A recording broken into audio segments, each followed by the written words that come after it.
everybody, Yankee here. You know, one question I get quite often from people is, hey Yankee, what do you think of this revolver for self-defense? Or, hey Yankee, what do you think of this revolver as an everyday carry?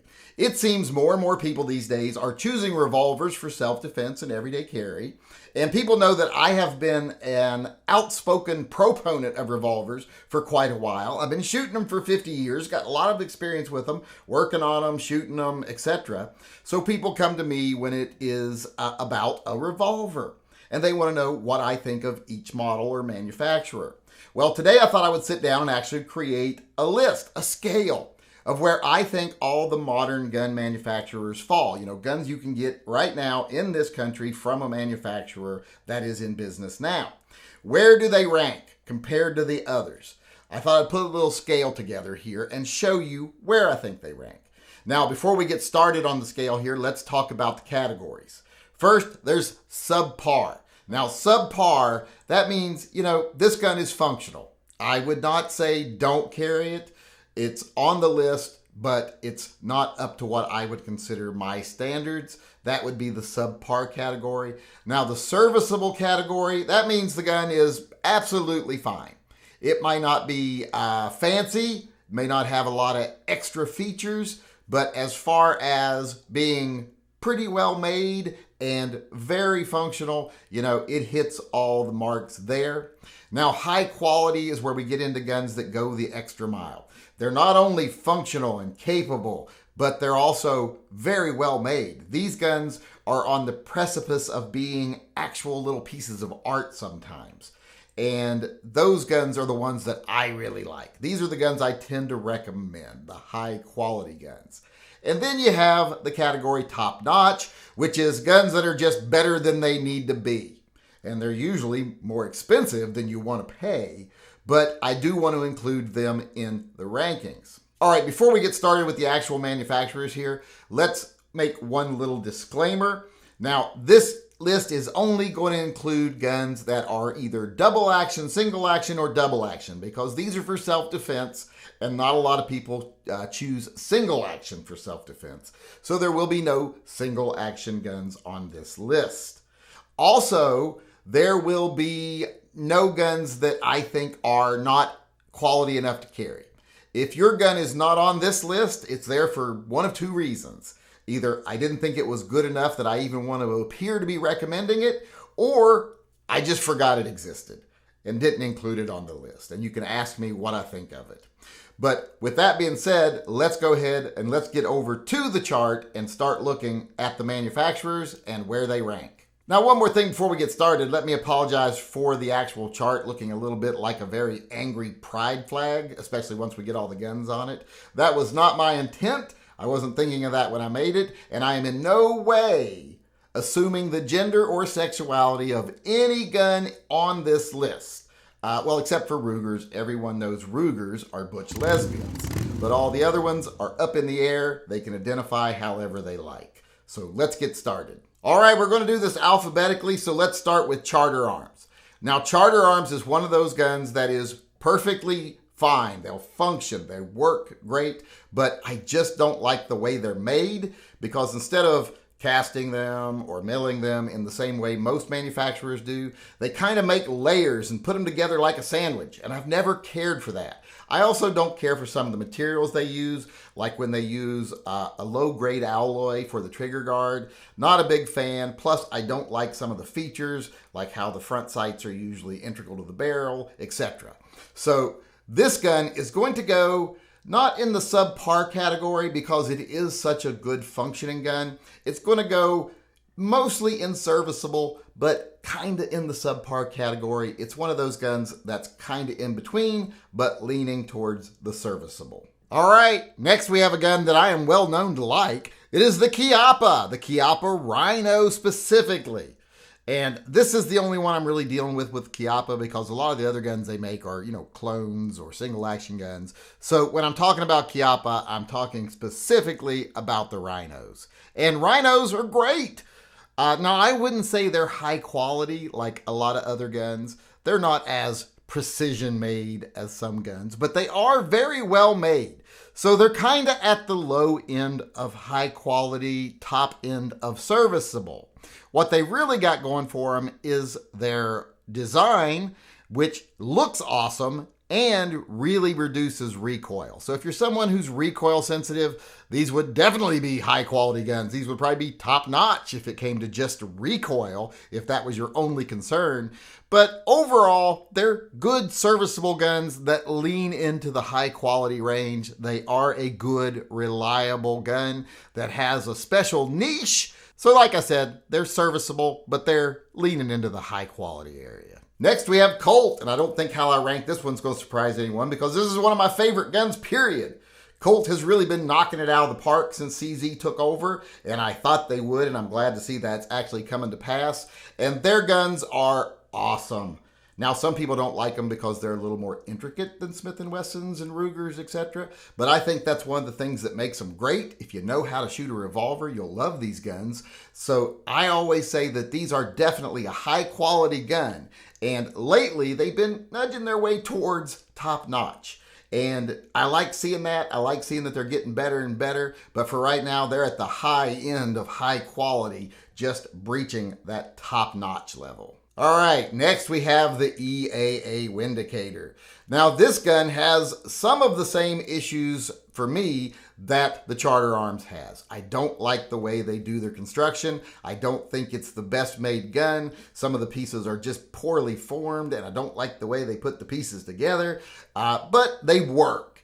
But they are probably the lowest ranking gun on this list. I would say if you carry one, you're still going to be okay. But there are so many better options out there for about the same price. This gun is definitely solidly in the subpar category. All right, now we have a relative newcomer to the market, and that's the Henry Revolver.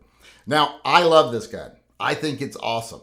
But as far as it being a high-end gun, it's not. It's very basic. It's meant to be kind of old school, and it succeeds in that. It's a decent quality gun, but there's nothing fancy about it. So I would put this gun in the serviceable category, but it's towards the high end of serviceable and it kind of leans into the high quality if you appreciate the rugged, simplistic style that they use. So even though I personally love this gun, where I'm going to put it is right in that serviceable / high quality area, mostly in serviceable. All right, next we have Kimber, and Kimber really snuck into the revolver game here, and they did it big time. Now, they only really make one model of revolver, so I guess it's easy to do it very well if you only make one. But the K6S guns are amazing, especially the double action, single action gun. Their level of quality is very high quality guns. In fact, a lot of the features they bring in, like recessed cylinders, the way they do their machining, the way they do their sights, etc., kind of leans it into the top-notch category. And that's why they are kind of expensive, because they are so well made. But like I said, this is a gun that really surprised me, and it is to the far end of high quality and moving into top-notch. It's the Kimber series guns. All right, next we have Korth guns, or Court, as some people like to say, but I say we won the war, so we get to decide how things are pronounced. And this is the Korth revolver from Nighthawk, and these are just sublime. They're so good. These guns are definitely top-notch. In fact, I'd say they're at the top of the top-notch category. I haven't seen any revolver that rivals them as far as quality. Now, there are some up-and-comers right now that may make the grade, like the Spore revolvers, but since I haven't really seen the Spore revolvers yet, I can't really rank those, so those won't be on this scale. The Korth will be at the top of the top-notch scale. Next, we have the Manhattan guns. Now, those are being brought in by Beretta now, so they are an available double-action, single-action gun in this country, and they are another top-notch gun. They are to the Korth what Ruger is to the Smith & Wesson, or what Smith & Wesson is to the Colt. They are just a high-quality, rugged gun, and you just don't get much better than them. Only the Korth is, I think, a little higher in the top-notch category when it comes to guns you can get here in this country. So the Manhattan is sitting comfortably in the top-notch section. All right, next we have Taurus's B line, which is Rossi. Now the Rossi guns are fine. They're fine. And they're getting better these days. Used to be I would have put Rossi in, the subpar category. But now they're firmly in serviceable. They're actually pretty good and they're getting better. So pretty soon I think they'll be at the top end of serviceable, maybe eventually even getting into high quality. But right now they're solidly in the serviceable category, the Rossi revolvers. All right, next we have one of the workhorses of the revolver community, the Ruger. Now, Rugers aren't always fancy. Some of them are fancier than others, but they're always high quality guns. These guns always work. They're very rugged. They're very simple. And sometimes they're beautiful also.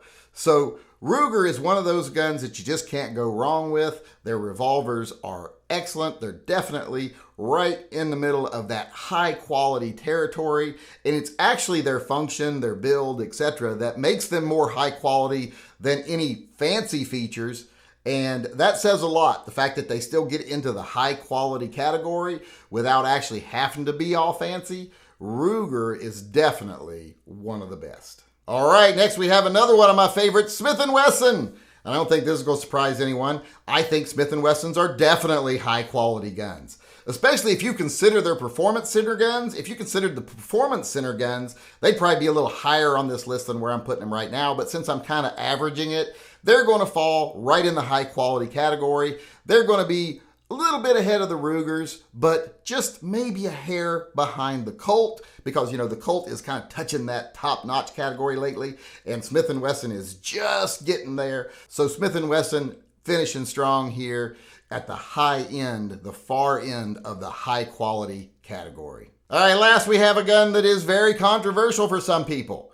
It is the Taurus line of revolvers. And you know what? Taurus has really stepped it up these days. I used to say Taurus was serviceable, but, not great. Now they're serviceable and they're getting better and better. They're actually leaning into the high quality area now. Just a little bit more, I think they'll scooch right into the high quality revolver game because they've been stepping up their game. They've been putting out the executive series guns. They've been putting out new models of guns, nice models of guns.